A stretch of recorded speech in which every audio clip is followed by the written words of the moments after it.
I wanted to take the opportunity to address the situation in Afghanistan and the rising concerns over the resurgence of the Taliban.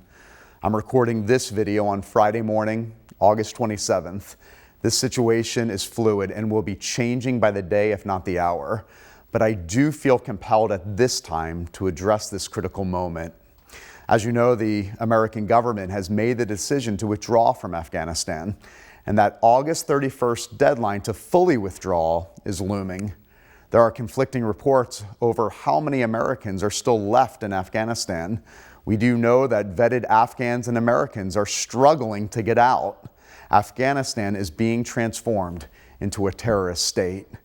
Yesterday, August 26th, there were multiple explosions outside the Kabul airport that ripped through the crowds trying to enter the American-controlled facility, disrupting the final push of the U.S.-led evacuation effort. The Pentagon has confirmed that the death toll stands at 90, including 13 U.S. soldiers.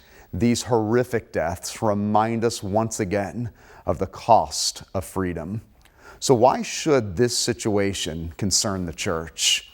Well, we need to understand that the problem with the Taliban is their view of who should be a part of their society.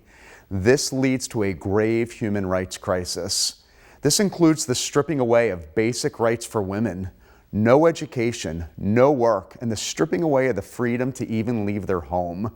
We will see the persecution of religious minorities, including Christians. This resurgence is the end of religious freedom. The Taliban is well known for their willingness to finance their efforts through the drug trade and child sex trafficking.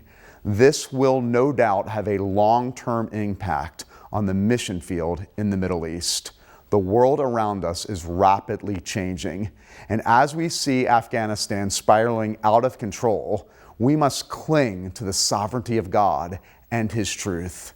Now, I understand that many disagree on what the U.S. government and military should have done differently in the lead up to this evacuation. But now we must apply our faith and to help us understand how to best advocate for justice in the aftermath. We are seeing a struggle between Western civilization and radical Islam. This is a fundamental matter of worldview.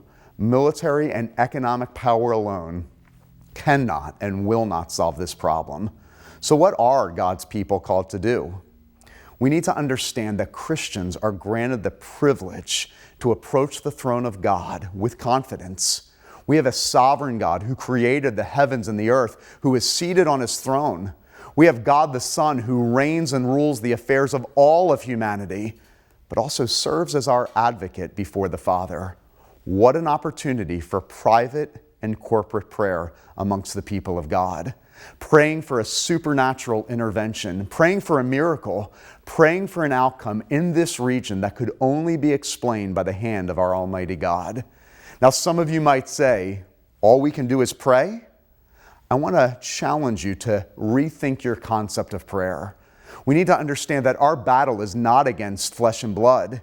In fact, the Apostle Paul in Romans chapter 8 says, "Likewise, the Spirit helps us in our weaknesses, for we do not know what to pray for as we ought, but the Spirit Himself intercedes for us with groanings too deep for words." We need to understand that Christians fight their battles on their knees. It is our weapon in a spiritual battle. We need to remember that prayer is the posture of victory for God's children, being reminded constantly that we are praying to the one who has conquered the grave. This is where the power is. At Coral Ridge, we dedicated a portion to our service last weekend to pray for this situation in Afghanistan. And I would encourage Christians everywhere to continue to do so in your worship services, small groups, prayer circles, and even in your homes. Let's be a people that long for God's common grace and His saving grace to be demonstrated throughout Afghanistan and beyond. We must believe and act as if Jesus has already overcome and is Lord of all, praying for both the redemption of souls and the shalom of that region.